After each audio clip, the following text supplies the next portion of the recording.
আমরা ভ্যানের উপর খেতে যাচ্ছি ভ্যানের মাথায় চেপে। এই যে লাইট লাগানো ভ্যানটা দেখছো, এখানে আমরা খেতে যাব। এর নিচে একটা ফুড ট্রাক মতো, আর তার ছাদের ওপরে একটা সিটিং অ্যারেঞ্জমেন্ট দেখতে পাচ্ছ, অনেকজন বসেও আছে। এটা খুবই একটা ইউনিক ব্যাপার, সেটা প্রথমবার এখানেই দেখলাম। কোনোদিনও কোনো ভ্যানের মাথার উপর চেপে খাইনি। তো ওপরে সিটিং অ্যারেঞ্জমেন্টটা দেখো, এখানে একটা টেবিল, বাবা গায়ের মধ্যে দিয়ে বাস ট্রাম যাচ্ছে, নিচ থেকেও ঢিল মারলে ভালো ভালো ভালো। চিয়ার্স। তুই ড্রাম চপ ইভেন্টটা কত রেট করবে? 7 ফিশ ফ্রাই 6.5। আজ সকালবেলা উঠে ভাবলাম হেয়ার স্পাটা করে আসি, কারণ চুলের অবস্থা খুবই খারাপ। মানে অনেক দিন ভালো করে শ্যাম্পু করিনি বাড়িতে, আর একটা হেয়ার স্পা ডিউও ছিল। Every month I do a hair spa, because দেখতেই পাচ্ছ আমার ব্লিচ চুল। For that maintenance I have to do hair spa. So ঠাম্মার ওষুধগুলো দিয়ে দিলাম, কারণ কি আজ বাবা অফিস যাওয়ার সময় দিতে ভুলে গেছে। এই না ওষুধ, এতটা মনে লাগবে না, তাহলে এইটুকু নিয়ে নিই আমি। কারণ কোচানোর পরে তো রাত্রে ডিনারটা মাঝে মাঝে আমি বানাই, আর আমি বানালে একটু কিছু স্ন্যাক্স টাইপের বানানোর চেষ্টা করি, যেমন স্যান্ডউইচ, পাস্তা, মোমোস। আজকে আছে হলো আমাদের মাশরুম স্যান্ডউইচ। তার জন্য পেঁয়াজটাকে খুব ভালো করে কুচিয়ে নিলাম। রাত্রে এত কাটাকুটি করতে আমারও ভালো লাগে না, মায়েরও ভালো লাগে না, তাই এসব পেঁয়াজ রসুন কাটা সব সকালবেলায় সেরে রাখছি। আর সব প্রেপ হয়ে গেলে রাত্রে শুধু অ্যাসেম্বল করবো। মা পাশ থেকে বলে যাচ্ছে তাড়াতাড়ি যা হেয়ার স্পাটা করে আয়, কারণ কি ওখানে 10 ঘন্টা লাগে। আর সত্যি একবার পার্লারে গেলে এতটা সময় লাগে, তাই তাড়াতাড়ি করে রেডি হয়ে নিলাম। এই কুর্তিটা এত ফেভারিট হয়ে গেছে আমার, মা লন্ড্রি ব্যাগে ছিল ইস্ত্রিতে দেবে বলে ওখান থেকে তুলে এনে আমি এটা পরেছি। আর মার বকা তো শুনেইছি, কেন এত জামা রাখতে, ওইটাই কেন পরবি। একটু সানস্ক্রিন মাখলাম, আর একটু লিপ টিন্ট আর cheek tint, because I feel like আমি একটু সেজেগুজে না বেরোলে my luck is not with me. আর এরকম হয়েইছে। এমনি একদিন তাড়াহুড়ো করে বেরিয়ে গেছি, কোথাকার আজাইরা ঝামেলা এসে মাথার মধ্যে পড়েছে। তারপর থেকে একটু কিছু হলে আমি ঠোঁটে আর গালে দিয়ে বেরোই। টু ডু লিস্টে আছে ব্লিঙ্কিট থেকে মাকে কিছু গ্রসারি অর্ডার করে দিতে হবে, একটু কোকোনাট মিল্ক, একটু মুড়ি, চিড়ে, এটসেট্রা এটসেট্রা। চিড়ে ভাজা, ব্রেড, দই, কোকোনাট। এটা আজকে আমার ওটিডি কুর্তি সেটটা এত সুন্দর, এত মিষ্টি, আই জাস্ট লাভ ইট। আসছি, অন্য রাস্তা দিয়ে যাচ্ছি, কারণ কি ওইদিকে একটা কুকুর আছে, আমি কুকুরের বিশাল ভয় পাই। আমাকে অনেকবার আমার ইনস্টাগ্রাম রিলে আমার চুল কালারটা দেখে জিজ্ঞাসা করছো কোথা থেকে করেছি। আমি এই শাহনাজ পার্লার থেকেই করেছি। আমার আগের কালারটাও এখান থেকেই করি। আর আমি ফর মেনটেন্যান্স আমার হেয়ার স্পা, অ্যান্ড এইটা এখন যেটা হচ্ছে সেটা হলো ড্যান্ড্রফ ট্রিটমেন্ট, যেটা আমি প্রতি মাসে একবার করে করি, বিকজ আমার ড্যান্ড্রফের জন্য প্রচুর হেয়ার ফল হতো। আর এই ট্রিটমেন্টটা আই গেস লরিয়ালের। আর সত্যি বলতে আমি আমার হেয়ার ফলটা অনেক ড্রাস্টিক্যালি কমে গেছে, সেটা আমি বুঝতে পারছি। আর best part of this hair spa is the head massage, এটা আমি রেকর্ড করতে ভুলেই গেছি।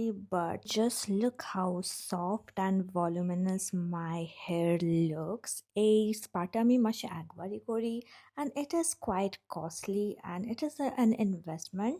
আজকে বাড়ি ফিরতে বেশি দেরি হয়নি, 1:45টার মধ্যে চলে এসেছি। আর এসে দেখি এতগুলো প্যাকেজ এসছে। এর মধ্যে কিছু কিছু জিনিস ছিল যেগুলো আমি ডেলি ইউজ করি, ফুরিয়ে গেছিলো বলে শেষ হয়ে গেছিলো, যেমন কি এই আনোয়ার 10+ TX সিরামটা। Literally so excited for this one. এটা হলো একটা ভলিউম স্প্রে, এটাতে আমার কটা হেয়ার কেয়ারের জিনিসপত্র আছে। লিডোর একটা upcoming Korean brand for hair care, এই দুটো জিনিস নিয়েছি ওই ব্র্যান্ড থেকে। Let's see how it is, সব বলবো কেমন লাগলো। ইউজ তো করতে বলেছে on clean towel dried hair, যেটা আমরা চানের পরে, বাট একটু ইউজ করে দেখি কেমন হয়।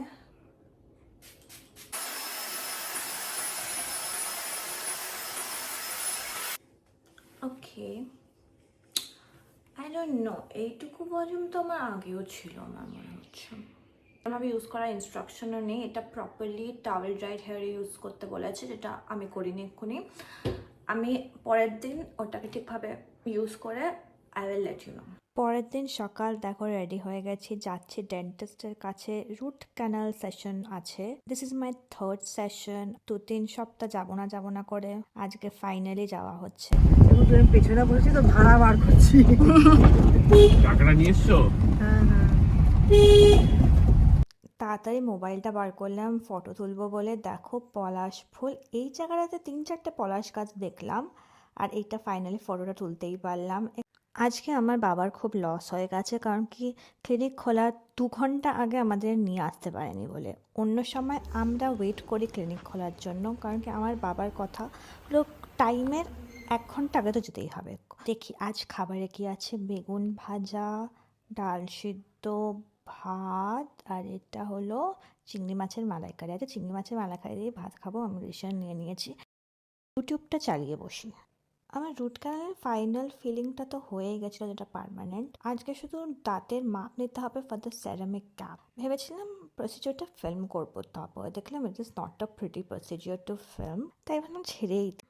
এই মালাইকারি আর ভাত খেয়ে আমার যা ভালো ঘুম এসছে দুপুরবেলা। I am not a person who loves আর আফটারনুন সিয়েস্তা, বাট সেদিন আমি যা ঘুমিয়েছি, আমি পুরো 3 ঘন্টা ঘুমিয়েছি। গাইস, আমি একটা মাসি, আর আমার একটা নেফিউ আছে যে only 1 year old। I mean 1 year old হবে এই মার্চ 30th-এ। আর মাঝে মাঝে মা কিছু না কিছু, আমি কিছু না কিছু ওর জন্য কিনতেই থাকি। Like baby clothes are so cute. এই ছোট ছোট হাফ প্যান্ট গুলো কিনেছি বিকজ সামার্স আর কামিং, আর আই মিন গরম লাগবে, তাই বিকেলে ভাবলাম যাই গিয়ে দিয়েই আসি। এগুলো অনেকদিনই কিনেছি, যাবো যাবো করে আর যাওয়া হচ্ছে না। মা বললো তুই গিয়ে দিয়েই আয়। This is my outfit. আমার মাসির বাড়িটা এমন একটা জায়গায়, খুব দূর না, কিন্তু 2টো অটো লাগে, আবার তারপরে নেমে আবার হাঁটতে হয়। কিন্তু রিক্সা করলে একবারই চলে যাওয়া যায়। আজ কি জানি আমার লাক এত ফেভার করেছে, একদম বাড়ির সামনে বেরোতে একটা রিক্সা পেলাম, আর সে একদম আমার মাসির বাড়ির সামনে নিয়ে চলে যাবে। আমার বাবা বলে আমি নাকি আমার মার মতো সারাদিন কথা বলি, তাই জন্য রিক্সায় উঠে রিক্সার কাকুর সাথে একটু গল্প করে নিলাম। আজকে যে জায়গাটায় এই কাকুর রিক্সাটাকে পেলাম, আমি খুব অবাকই হলাম, কারণ কি আমাদের বাড়ির কাছাকাছি খুব রিক্সা স্ট্যান্ড বলে কিছু নেই। আর তাই জিজ্ঞাসা করলাম কাকু তোমার স্ট্যান্ড কোথায়।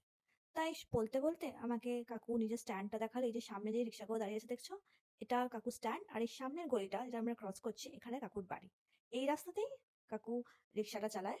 কথা বলতে বলতে বললাম খুব তো গরম পড়ে আমাদের কলকাতায়, রিক্সায় ফ্যান লাগাওনি? তখন দেখালো এই দেখো রিক্সার রেডিও লাগানো আছে।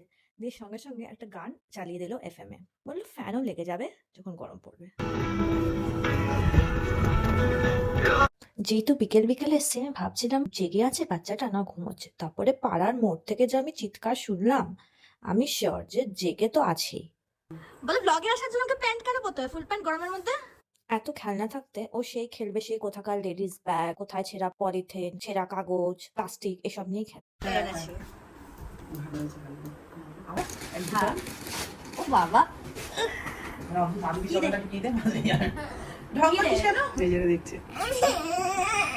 অবস্থা দেখ, এইটা তুই আমার ভালো লাগতিস। কি অবস্থা দেখো।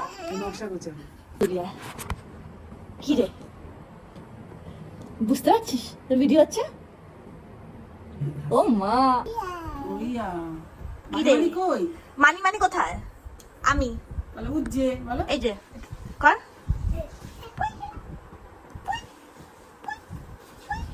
যদি তোমরা আমার ভ্লগ এতদূর অবধি দেখেছো, তাহলে আশা করছি আমার ভ্লগটা তোমাদের পছন্দও হয়েছে। পরের দিন সকালবেলা দেখি এত মেঘলা, বৃষ্টি হয়েছে, পারফেক্ট খিচুড়ি খাওয়ার ওয়েদার। আর আজকে আমাদের বাড়িতে তাই হচ্ছে, খিচুড়ি, ডিম ভাজা, আর মনে হয় কিছু ভাজাভুজি আছে। আমি কৌশিকী, আমি একটা কন্টেন্ট ক্রিয়েটর। আমার ইনস্টাগ্রাম তোমরা ফলো করতে পারো। ইনস্টাগ্রাম হ্যান্ডেল হলো বাই কৌশিকী, এটা আমি আমার স্ক্রিনেও দিয়ে দেবো। যদি তোমাদের এই ব্লগটা ভাল লাগে তো প্লিজ লাইক করো, শেয়ার করো, সাবস্ক্রাইব করো, আর প্লিজ ওয়েট করো আমার সেকেন্ড ব্লগের জন্য।